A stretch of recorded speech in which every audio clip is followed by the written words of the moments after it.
Hej. Ja, jeg skulle lave min første video, hvor jeg besvarer spørgsmål. Undskyld kvaliteten, den er pisse dårlig. Og jeg synes selv, at lyden den fucker. Jeg synes ikke selv, at jeg lyder sådan her. Men ja, så nu må jeg byde til møde. Ja, jeg har fået et spørgsmål. Hvad synes du om punkere? Jamen, jeg synes egentlig ikke noget specielt om punkere. Man må selv bestemme, hvilken stil man har, og ja, så det har jeg sgu ikke noget imod. De må gå, som de har lyst til. Så har jeg fået et spørgsmål. Er du høflig? Ja, jeg synes selv, jeg er høflig. Og jeg får at vide, at jeg er rigtig høflig. Ja, hvad mere er der siger om det?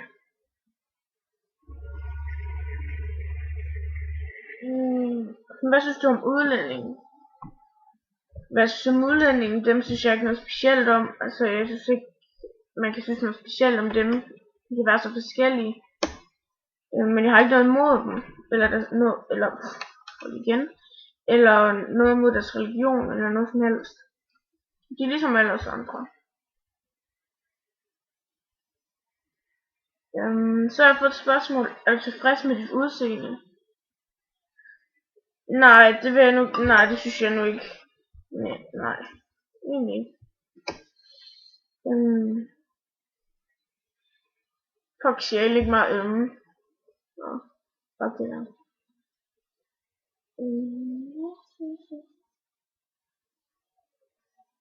Ej, okay.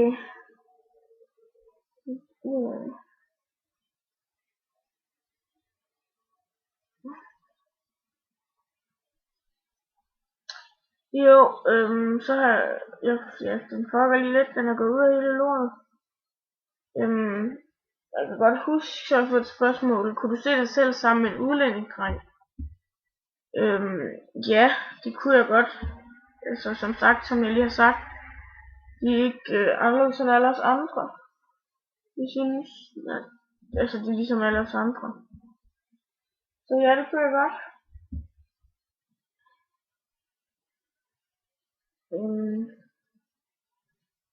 Så har jeg fået et spørgsmål. Er du god i skolen? Om jeg er god i skolen? Jamen, altså jeg er god til dansk i hvert fald.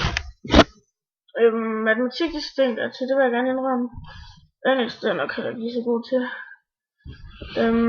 De andre fag, dem har jeg ikke på min skole. Ja. Nogen undrer sig nok over, hvorfor jeg ikke har det. Men ja, det er en anden historie. Så har jeg fået et spørgsmål. Har du svært ved at sige dine følelser, hvis du er forelsket? Altså til den dreng, som man er forelsket i? Nej, ikke sådan rigtigt. Det kommer lidt an på situationen, om han kan lide mig også. Sådan noget. Det kommer også lidt an på, hvem han er. Men normalt så, nej. Ikke sådan. Det plejer jeg ikke.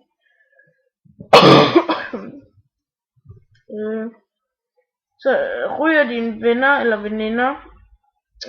Har du nogle venner/veninder, som ikke ryger?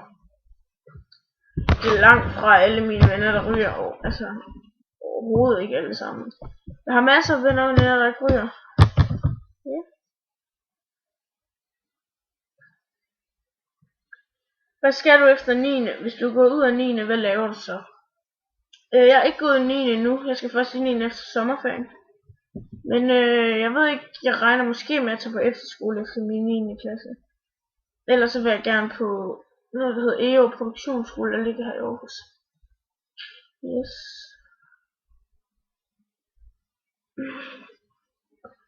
Hvordan er dit forhold til dine forældre?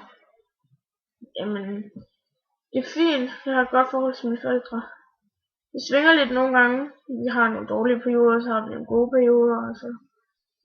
Yes, men sådan samlet alt i alt, så er det fint. Så er det godt nok. Hvor gammel er du? Jeg er 14. Ja, men jeg var det vel ikke det. Hvad er der med dig og Sifs forhold? Hvorfor bliver I ved med at snakke med hende? når I bliver uvenner. Jeg ved ikke, hvem du henså til med I. Hvorfor bliver I ved med at snakke med hende? Og jeg ved heller ikke, hvorfra du får, at mig og Sif vi er uvenner hele tiden, for jeg har været uvenner med Sif en gang. Hvor vi har haft en lang pause fra hinanden. Ellers har vi ikke været uvenner. Så det ved jeg ikke lige, hvor du får det fra.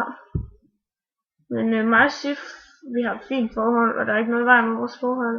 Som sagt har vi kun været uvenner en gang. Og så har jeg fået et spørgsmål fra Evin, tror jeg, sådan man udtaler hendes navn. Det er jeg da ikke helt sikker på, men det tror jeg. Hvad synes du om mig? P.S. du er pæn. Tak, hvor du er sød. Du er også pæn. Faktisk rigtig pæn. Jeg synes du er en rigtig sød pige. Nu kender jeg dig ikke sådan helt personligt. Men altså hvad jeg har opfattet af dig, så er du i hvert fald rigtig sjov. Rigtig sød. Ja, så er du rigtig smuk. Yes.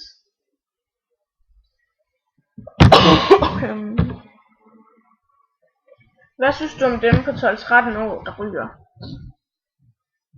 Altså, det vil jeg ikke så udtale mig for meget om, fordi hvor gammel var jeg selv? 11. Jeg tror selv jeg var 11, da jeg begyndte at ryge. Ja, jeg er 11. Og det er jo helt ude i hampen at være 11 år og begynde at ryge. Altså det er jo fuldstændig sygt. Men nu ved jeg, det var mega sejt, og hvor var man sej og sådan noget, så ja.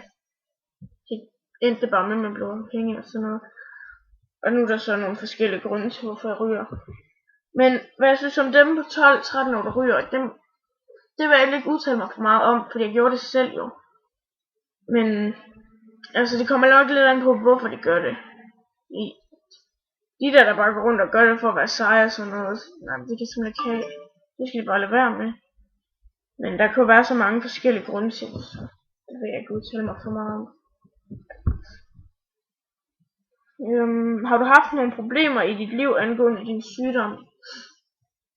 Jamen, når du siger problemer, altså sådan problemer, så kan det jo være meget forskelligt, hvad du mener med problemer, men altså, før jeg fik konstateret min sygdom, altså ADHD, der har jeg det, altså folk, for eksempel mine skoler, jeg blev smidt ud, bortvist fra min første skole, da jeg gik i 4. Så kom jeg på en ny skole, og så fik jeg karantæne i en uge, så fik jeg karantæne i 2 uger, og så blev jeg bortvist helt fra den. Ja. Og sådan noget. Og jeg har jo ikke rigtig kunne koncentrere mig og finde op for mig ordentligt, og finde ud af at styre mig selv, og altså, jeg roder da mig ud i nogle ting nogle gange, som man sådan ikke normalt vil gøre, altså på grund af at jeg har den sygdom, som jeg har, også på grund af min store temperament og alt andet, hvad der hører med til det, så nogle problemer har jeg haft med, hvor jeg også selv kunne se, hvad jeg gjorde forkert og sådan. Jeg ved ikke sådan ellers, hvad du kunne mene med problemer. Men altså jo, alle skolerne, de havde altid sagt, at jeg var bare en møgeunge og sådan noget, fordi at jeg ikke opførte mig ordentligt sådan noget, men så fandt vi så ud af, hvorfor det var. Jeg ved godt, man ikke kan bruge det som en undskyldning som sådan, men det er blevet meget bedre efter, da jeg har fået piller for det.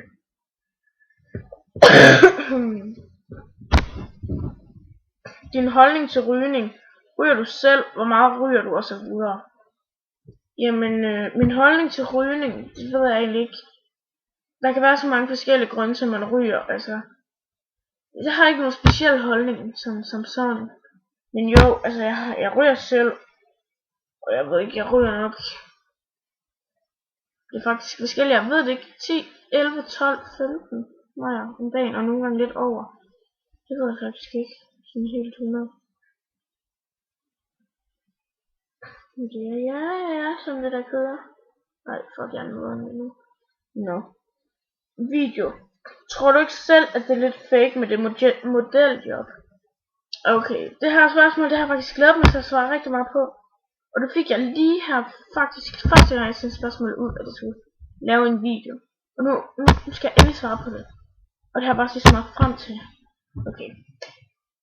For det første, det er ikke et modeljob, det er en skønhedskonkurrence. For det andet, nej, jeg tror ikke det er fake. Jeg ved det ikke er fake. Eller hvad fuck man siger. Undskyld, jeg bander. Eller hvad man siger. Jeg ved det ikke er fake. Jeg har været derinde. Jeg kom ind, og så gik vi over til hende, der stod for, at hun havde skrevet en mail til mig, at hun havde set mig inde på en hjemmeside. Og de ikke ledte efter model høje eller model tynde piger, de ledte efter helt normale piger. Og hun synes, jeg var rigtig smuk, og hun synes, om hun ville høre, om jeg havde lyst til at komme. Og så tog vi så derind, og så siger jeg, om det er rigtigt nok, hun har skrevet til mig, og sådan noget, så siger hun, jamen det var det. Ja, og så sagde jeg, okay, det er fint, så afleverede jeg sådan nogle papirer og sådan noget. Så kom jeg hen og så med et par stykker af nogle andre piger. Og så skulle vi udfylde nogle skemaer og sådan noget. Om alt muligt. Det var den der skønhedskonkurrence, den handlede også om noget med, at skønhed kom indenfra, sådan noget med personlighed og sådan noget. Men det var Danmarks største skønhedskonkurrence i hvert fald. Nå, men så skulle vi udfylde de papirer, så skulle vi vente til det var vores tur. Så fik vi lagt professionel makeup, og så fik vi taget nogle billeder. Og så vil billederne komme ind på en hjemmeside 2 uger efter, eller sådan noget, så vil man få besked i midten af juni. Og hvis de så var 15 piger, der gik videre, de skulle så til København, og de skulle lære at gå catwalk, og til et kæmpe fotoshoot og sådan noget. Og så de 4, der gik videre derfra, de skulle have repræsenteret Danmark i verdens største skønhedskonkurrence. Og det kan da godt være, at der er nogen, eller en, der sidder derude, og tænker, hvorfor det? Hvorfor blev jeg ikke skrevet til, hun er da mega grim? Nogle tænker sikkert også, hun er da mega fed. Jeg er ligeglad med jeres mening. Stik den op i røven på jeres oldefar, eller et eller andet. Det er jeg fuldstændig ligeglad med. Jeg gider ikke engang at høre på, at jeg kan lige så godt spare jeres anonyme beskeder, nu når jeg er ved hating. Eller hating, hvad hedder det? Det ved jeg ikke. Det synes jeg også lige meget. Men de der haterbeskeder, det rører mig overhovedet ikke. Det rører mig slet ikke egentlig. Hvis der er nogen, der har ved mig noget, og der er nogen, der vil fortælle mig, hvor fed de synes, jeg er, og hvis der er nogen, der vil fortælle mig, hvor grimme de synes min hundnavn, så synes jeg bare, at I skal skrive til mig med jeres navn. Hvor lavt er det at sidde bag en formspring og skrive alt muligt lort.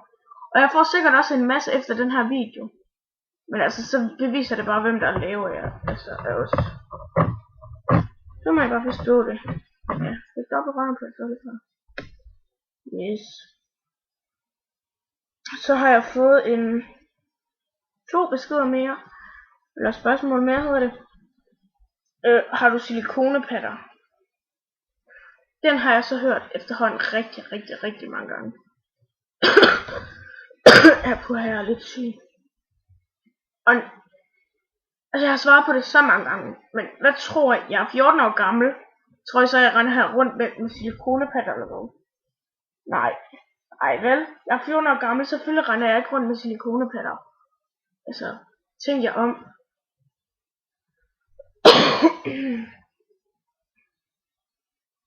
Så har jeg fået et sidste spørgsmål. Er du ikke venner med Maria Lind mere? Jo, jeg er venner med Maria. Vi snakker bare ikke sådan helt vildt meget sammen her på tiden. Eller vi er begyndt at snakke lidt mere sammen igen, men vi har bare lige haft en periode, hvor vi ikke har snakket så meget sammen. Men jo, vi er venner. Så det var alt for nu. Jeg har ikke fået flere spørgsmål desværre. Jeg vil gerne have svaret på nogle flere. Men I må jo skrive til mig, hvis I synes, der skal nogle flere videoer eller noget. Yes. Hej.